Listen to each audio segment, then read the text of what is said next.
Hello friends, welcome to my channel top personalities. Friends, आज हम बात करेंगे श्रीमती इंदिरा गांधी और फिरोज़ गांधी के आपसी रिश्तों की। कैसे उनकी प्रेम कहानी शुरू हुई, कैसे आगे बढ़ी, कैसे इन दोनों की प्रेम कहानी ने राजनीति में भूचाल ला दिया। उन्हीं के बारे में आज हम आपको अनसुने किस्से बताने जा रहे हैं। देश की सबसे ताकतवर मानी जाने वाली महिला इंदिरा गांधी ने फिरोज़ गांधी को टूट कर चाहा था, लेकिन जब उन्हें लगने लगा कि वह उनसे बेवफाई कर रहे हैं तो दूरियां बढ़ती चली गई। इंदिरा एक प्यार करने वाला पति और सुखी परिवार चाहती थी। यही उन्हें नहीं मिला। अगर फिरोज़ बेवफाई नहीं करते तो इंदिरा शायद ही राजनीति की ओर मुड़ती। तब शायद भारतीय राजनीति में उनके कदमों के निशान ऐसे नहीं होते जो हमें नजर आते हैं। संभव है कि तब वह भारत की प्रधानमंत्री भी नहीं बनती। वैसे इंदिरा गांधी का पहला प्यार फिरोज नहीं बल्कि शांति निकेतन के उनके एक विदेशी शिक्षक थे। इंदिरा का बचपन इलाहाबाद में बीता था। पिता जवाहरलाल नेहरू उन्हें बचपन में अपना बेटा देखते थे। वह उनकी हर मांग पूरी करते थे। एक ही बार उन्होंने अपनी बेटी की इच्छा का विरोध किया था, बल्कि कहना चाहिए खासे नाराज भी हुए थे। लेकिन उसके बाद भी बेटी अड़ी रही और उसने वही किया जो वह करना चाहती थी। हालांकि पिता से विरोध के बावजूद शादी करने के बाद इंदिरा को महसूस होने लगा कि उन्होंने जीवन में एक बड़ी गलती की है। निधन से महज 1 महीने पहले मां कमला नेहरू को महसूस हो चुका था कि उनकी बेटी इंदु गलती कर रही है, इससे उसका जीवन दुखमय हो जाएगा। इंदिरा गांधी की जीवनी लेखिका पुपुल जयकार के अनुसार इंदिरा जब फिरोज के प्रेम में पड़ी तो वह राजनीति की चकाचौंध से दूर होकर शादी करना और सादगी भरी जिंदगी बिताना चाहती थी, जिसमें वह और उनका परिवार हो। लेकिन शादी के बाद जब दूरियां बढ़ने लगी तो इंदिरा ने राजनीति में शिरकत करनी शुरू कर दी। इसने फिरोज के साथ उनके मतभेदों को और बढ़ा दिया। इंदिरा अगर एक और पति की बेवफाई से निराश थी तो उनके पिता नेहरू भी फिरोज़ को कतई पसंद नहीं करते थे, जिससे ये स्थितियां बनती गई कि दोनों का वैवाहिक जीवन करीब करीब खत्म हो गया।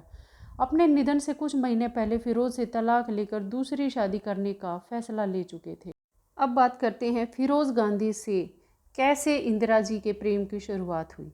फिरोज़ का इलाहाबाद के आनंद भवन में प्रवेश जवाहरलाल नेहरू की पत्नी कमला की मदद के लिए एक वॉलेंटियर के रूप में हुआ था। उसके कुछ ही समय बाद शहर में इंदिरा और फिरोज़ के अफेयर के चर्चे होने लगे थे। जब कमला बीमार हुई और आनंद भवन में थी, तब इंदिरा ने जिस तरह नर्स के रूप में अपनी माँ की सेवा की, उससे फिरोज़ बहुत प्रभावित हो गए थे। इंदिरा सुंदर तो थी ही और उस उम्र में उनमें गजब का आकर्षण भी था। जब फिरोज़ ने इंदिरा की ओर ध्यान देना शुरू किया और वह उनके आगे पीछे मंडराने लगे, वह मौका देखने लगे कि इंदिरा के करीब कैसे रह सकते हैं। हालांकि इंदिरा को उस समय ये सब पसंद नहीं था। जवाहरलाल नेहरू के विशेष सचिव M.O. मथाई अपनी किताब रिमेंसेंसेस ऑफ द नेहरू एज में लिखते हैं कि इंदिरा ने उन्हें बताया था कि जब वह 16 साल की होने वाली थी, उससे पहले ही एक दिन फिरोज़ ने उनके सामने प्रेम निवेदन किया और शादी का प्रस्ताव रख दिया। इंदिरा जी अवाक रह गई। उन्हें फिरोज़ से ये उम्मीद बिल्कुल नहीं थी। वह नाराज़ ही नहीं हो गई बल्कि उनके इस प्रस्ताव को सिरे से खारिज कर दिया। माँ से शिकायत अलग कर दी। कमला नेहरू भी ये जानकर नाराज़ हुई। उन्होंने 2 टूक फरमान सुनाया, ये शादी नहीं हो सकती। इसके बाद भी फिरोज़ गांधी का आनंद भवन में आना जाना लगा रहा। इंदिरा को पढ़ाई के लिए लंदन भेज दिया गया। वह वहां अकेली थी। दूसरे विश्व युद्ध से पहले लंदन में अलग तरह का माहौल था। फिरोज़ भी कुछ समय बाद लंदन रवाना हो गए। वहां उन्होंने भी लंदन स्कूल ऑफ इकोनॉमिक्स में दाखिला ले लिया। मकसद उनका केवल इतना था कि वहां वो इंदिरा के नज़दीक आ पाएंगे। इससे उन्हें सफलता भी मिली। आखिरकार उन्होंने लंदन में इंदिरा का दिल जीत लिया। फिरोज़ के मित्र और जाने माने पत्रकार निखिल चक्रवर्ती ने अपनी किताब में लिखा है कि फिरोज़ महिलाओं के प्रति आकर्षित हो जाते थे। लंदन में बेशक इंदिरा से नज़दीकियां बढ़ा रहे थे, लेकिन वहाँ भी उनके अफेयर कई महिलाओं से हो चुके थे। इंदिरा को उनकी भनक तक नहीं थी। कैथरीन फ्रैंक ने अपनी किताब Indira the life of Indira Nehru Gandhi में लिखती हैं कि इंदिरा और फिरोज़ ने गुप्त विवाह कर लिया था। सार्वजनिक विवाह होने से पहले ही दोनों ने पति और पत्नी की तरह साथ रहना शुरू कर दिया था। जब इंदिरा ने पिता से कहा कि उन्हें फिरोज़ से प्यार है और वह उनसे शादी करना चाहती हैं, तो उन्होंने साफ इनकार कर दिया था। नेहरू और उनका परिवार इस शादी के सख्त खिलाफ था।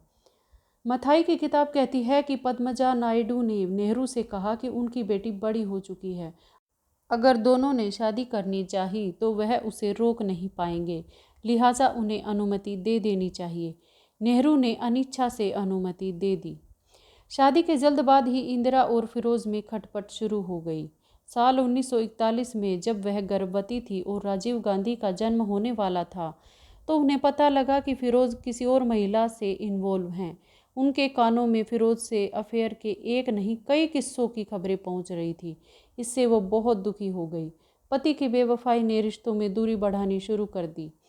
कैथरीन फ्रैंक ने अपनी किताब Indira the life of Indira Nehru Gandhi कहती है कि फिरोज बिंदास जिंदगी जीने में यकीन रखते थे, जिसमें खाने पीने और सेक्स की कोई सीमा नहीं थी।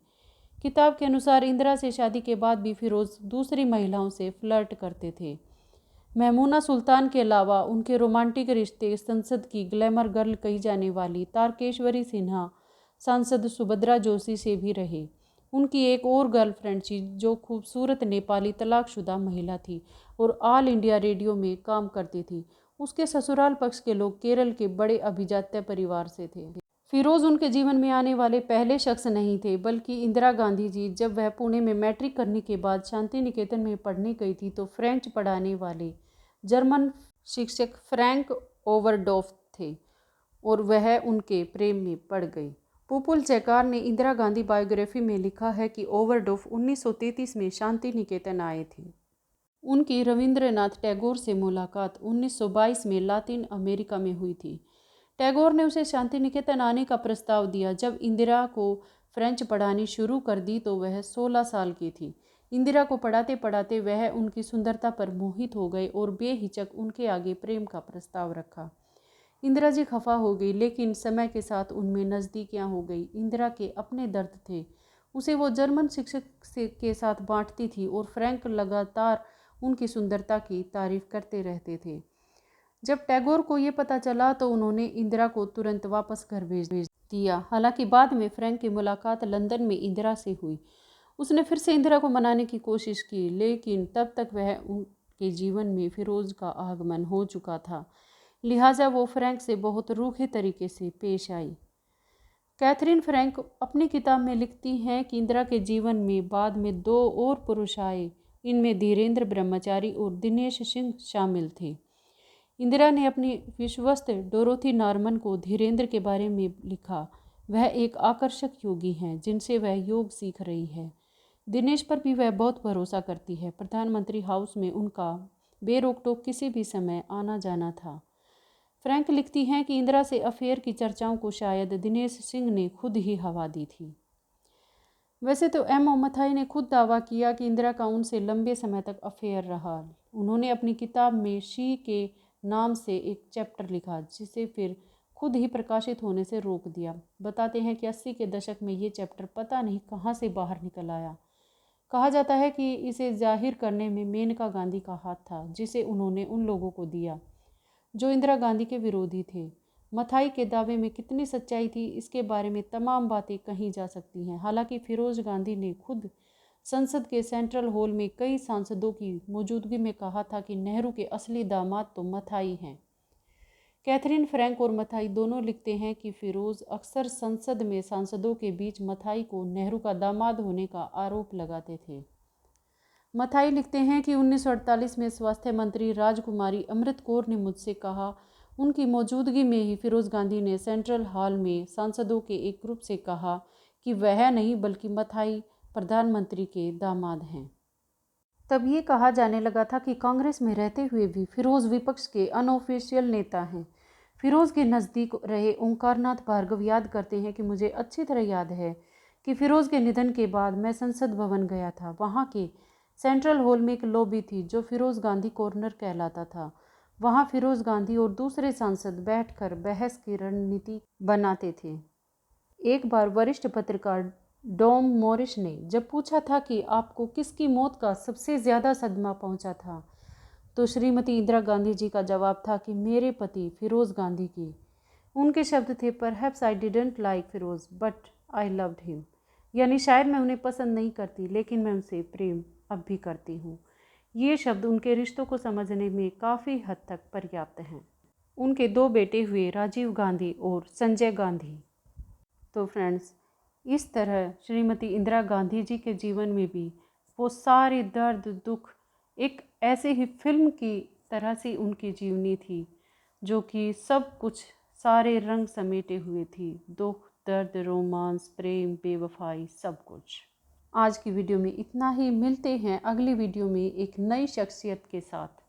तो फ्रेंड्स, तब तक खुश रहें, मस्त रहें, अपना ख्याल रखें, अपनों का ख्याल रखें। Thanks to all, thanks for watching, bye, take care.